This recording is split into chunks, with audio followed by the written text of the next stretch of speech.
Hello everyone, welcome back to the channel. We're back here at Ciocca Ford in Lawrenceville, New Jersey to check out the smallest, most inexpensive Ford you can buy. This is it. This is a 2022 Ford EcoBoost with no options on it at all. SE trim, no options. So let's see if this is worth taking a look at if you're looking to buy an economical, less expensive car that you can drive around the city, get some good gas mileage. So you know what? Let's dig in and see what it is. All right, as we take a look at the front end of this EcoSport, it is pretty much a plain Jane deal. This is diamond white. This is a nice white color, but it's got a little cream to it. I don't know if that comes through on the camera, but it is a nice color. On the window sticker, it says that this car has LED signature exterior lighting. However, I have all the lights illuminated, and honestly, besides the daytime running lights, I don't see any other LED lights on the front of this car. You know, we have projector beam headlights, the directionals have bulbs, maybe the fog lamps that I have on right now are LED, but certainly not a full LED package on the front end of this car. All right, this teeny weeny little EcoSport has got teeny weeny little tires. We have a 16-inch silver wheel, no action going on the wheel at all. Pretty plain Jane, right? We got 205, 60 on the sidewall to smooth out the ride. 16s all four corners. This is an all-wheel drive car, by the way. All right, we got this full side profile of this teeny weeny little EcoSport, and it's a cute little car. You know, I mean, this is competing against, right off the top of my head, Kia Niro, Kia Soul, subcompact, very small city car. So that's what we're looking at today is this car something to put on your list to test drive if you're looking at a small subcompact SUV that is going to get you around the city economically. So here, this is where we are. What I do like here is I do like the fact that we are body colored and not flat black plastic along the wheel arches. We are color matched on the side view mirrors with your turn signals here. We're color matched on the front and rear door handle, which is a nice touch. And we have a left side fuel filler cap. Up top, we have that ridiculous flat black looking shark fin antenna with a stupid antenna sticking out the back. And then this car does come equipped with, in the SE package, with a standard sunroof, and you have these flat black roof rails, which you can hook up crossbars on if you need to put anything up top. All right, here we are at the back end of this teeny weeny little EcoSport, and we have a fairly flat back to it. Holy mackerel. A flat back, which means you don't get much of a spoiler coming off the roof. So the only place to put that rear wiper is down below, so I can understand that. The Ford badge in the middle, that nice diamond white, all the way around the tailgate. Again, we have non-LED lighting from what I can tell on the back end of this car. The EcoSport badge on the left, the SC four-wheel drive badge on the right. We have flat black plastic along the rear bumper, and we have one exhaust that comes out of the bottom left. All right, we're under the hood of this EcoSport, and what are we looking at for a power plant? We're looking at a 2-liter inline 4-cylinder engine mated to a 6-speed automatic transmission. Horsepower, 166. Torque, 149 pound-feet. MPGs, 23 in the city, 29 on the highway, 25 combined. Would like to see that a little bit better. Now, I know the 4-wheel drive or all-wheel drive takes away from that, but this thing needs to be in the 30s if it's going to compete in the subcompact range with this type of competitor and the gas mileage that they get compared to this one. But that's what we have in this little engine. 87 octane is the minimum rating, so you can run this on regular unleaded gas. All right, we're inside this little EcoSport, and before we get started with this interior review, how much is this car? Well, the MSRP, the way this one is equipped, which is the SE trim, which is one trim up from the base, with no options except for interior seat protection, which I don't know what that means. We're looking at an MSRP of $27,000 even. So let's check out the interior. Footbox. We don't have a dead pedal. It's all carpeted over. That needs to be plastic so the carpet won't get all dingy and ripped.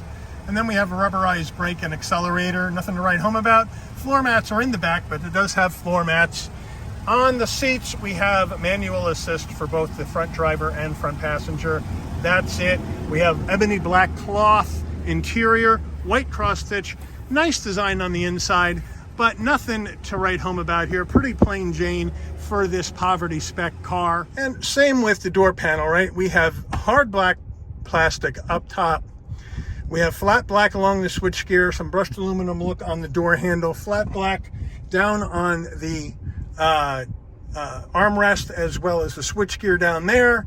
But again, it is a very, very plain design. As we move over to the dash, again, we do have some soft touch up here now with some silver and gloss black trim, which is interesting. And then we have the glove box, which is nice and big for a small little car.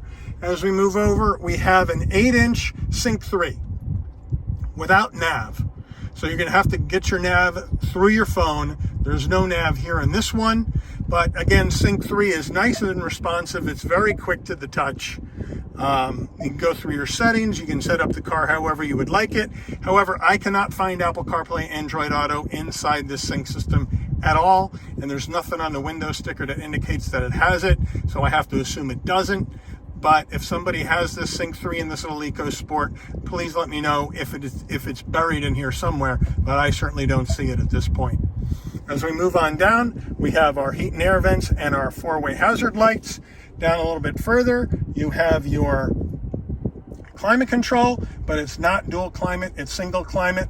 We have a 3-stage heated seat for the driver and front passenger, which is a nice touch. And then as we move further down, we have our auto stop start off, our traction control off, as you can see right there. And then over on the right side, we have 2 USB-As. Right here, we have our gear shift to go through the 6-speed automatic transmission and a 12-volt right there. We have a manual emergency brake.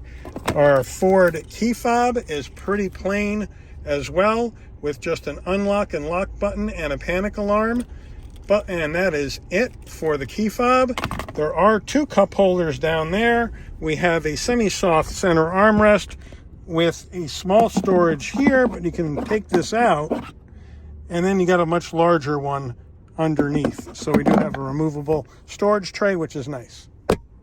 All right, here is the plain Jane Ford steering wheel and this plain Jane EcoSport. We have rubberized material on the steering wheel, no leather. Nice 10 2 notches though. We have flat black on all the switchgear on the steering wheel with your cruise control settings down here, your volume, your voice commands and telephone on the right, and on the left these are the controls for your head unit and for the small 4-inch display. On the dash, down on the left is where you control your headlights, brighten and dim the dash, turn on and off your fog lamps. This is a manual tilting and telescoping wheel.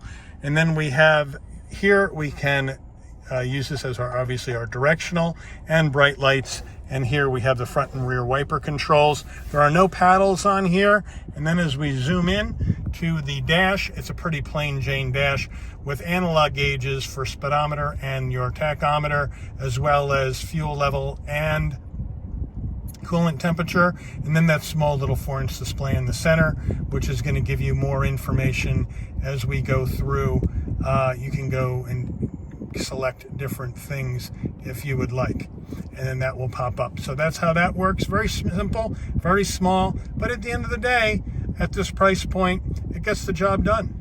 All right, rear seat time in this EcoSport, and I got plenty of headroom at 5'11". I got plenty of shoulder width room. However, the knee room here with the seat set for my driving position, I'm touching the seat, so there is not much knee room here at all. A little tight on the knees, and the back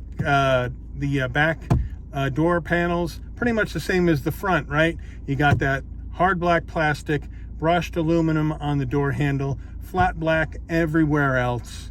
So overall, it's a little bit tight, but not that bad. I've seen worse. All right, backs of the seats. Behind, we have a small seat pocket behind the front passenger seat, no seat pocket behind the front driver, and there's no action going on down here in the rear console area for rear seat passengers. However, we do have an armrest, and if we pull that down, we have a very soft cloth armrest with 2 cup holders, but no connectivity here in the back seat, and no heat and air vents in the back for the back seat passengers. All right, we are at the back of the EcoBoost. So now to get in the tailgate, we can't pop it from the dash. We can't pop it from our key fob. So what we have to do is we have to come way back here, and behind this silver trim on the right tail light, there is a little down arrow right here. I don't know if you can see it. You reach underneath there and you push it in, and now you pull the tailgate out like it's a Jeep. It comes out to the side rather than going bottom to top horizontally. It comes or vertically. It comes out horizontally like a tailgate on a Jeep, which I found interesting. And then we have a very small area here in the back for some, bags and grocery shopping, that kind of thing. You remove this piece. It doesn't pull up. You have to take it out. And then underneath there, you got to fix the flat and some tools, no spare.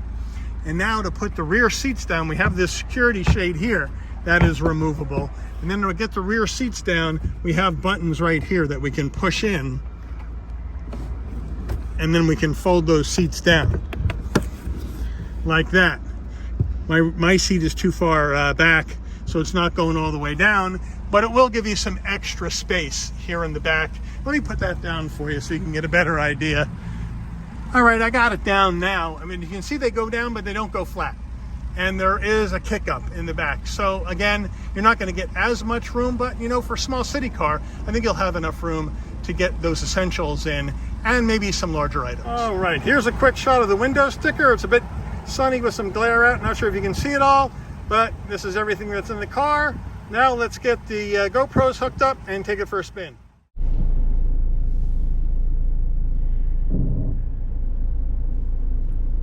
All right, so we are in this little 2022 EcoBoost, and we're just right now in a little, stuck in a little traffic behind this ginormous 18-wheeler hauling junk. But before we get started, I drove it a little bit to get it over here off the highway, and from what I can tell, it is it's really small, it's really noisy, there's not much sound deadening material in here. You have good visibility out the front window and the side glass and the rear glass. I really don't have any blind spots, so that's a plus. It's easy to get to the Sync 3 system and all the controls I need to get to in order to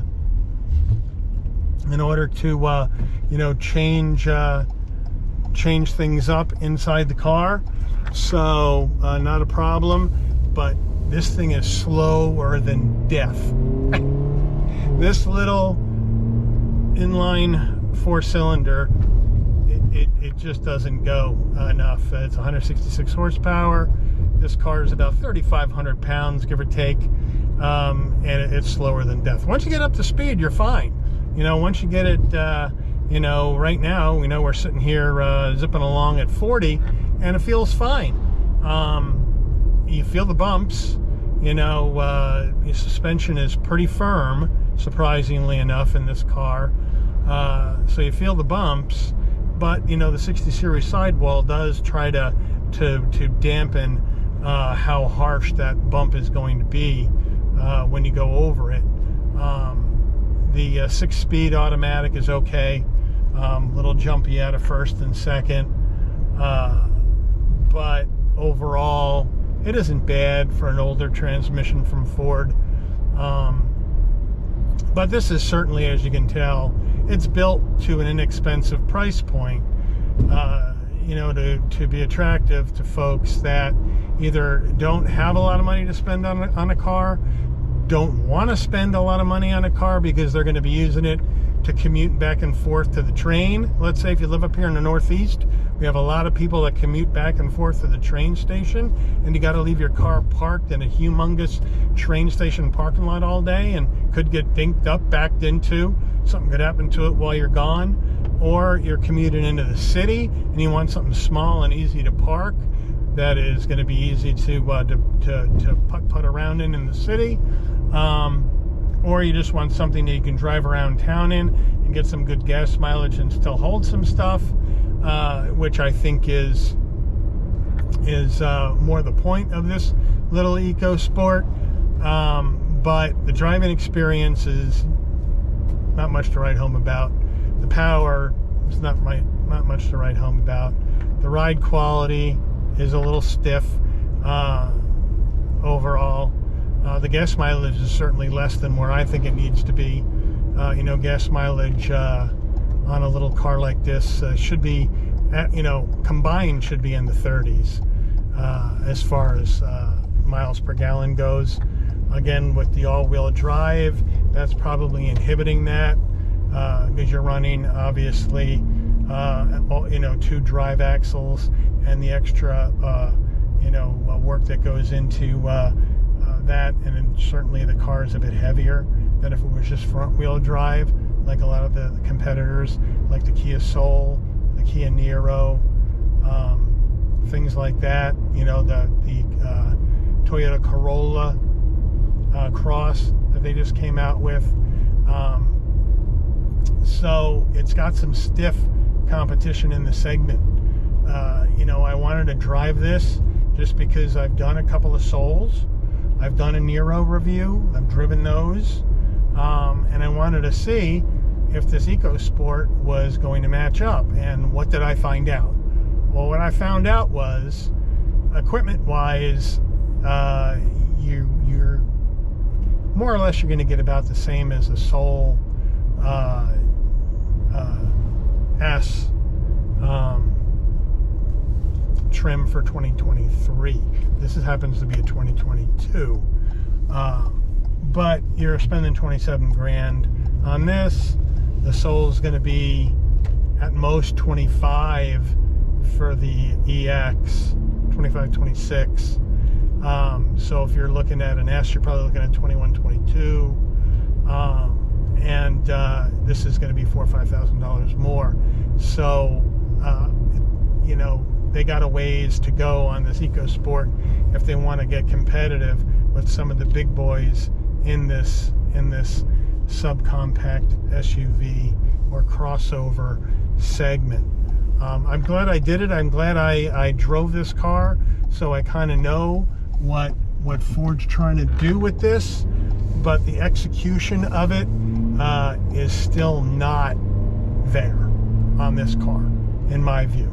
It needs work on the transmission. It needs a little bit more pep out of this engine.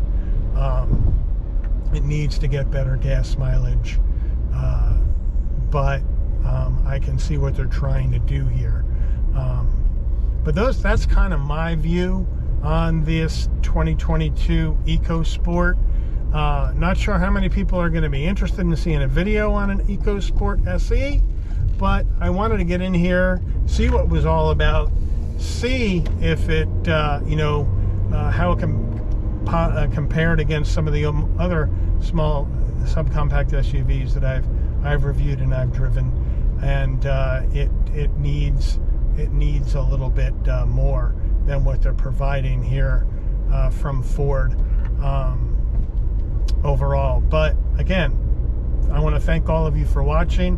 I want to thank Ciocca Ford in Lawrenceville for providing the channel access to this 2022 EcoSport. I want to thank all of you for watching the video today. If you enjoyed the video, please consider giving it a like. Also, please consider subscribing and turning on that notification bell so you'll never miss another Shabby's Rides video. And I will see all of you on the rebound. Take care, everybody. It's beast mode in this piece of crap. Oh, shit. Oh, this thing is so friggin' slow. Oh, highway merge sucks. Ford, more power, more power.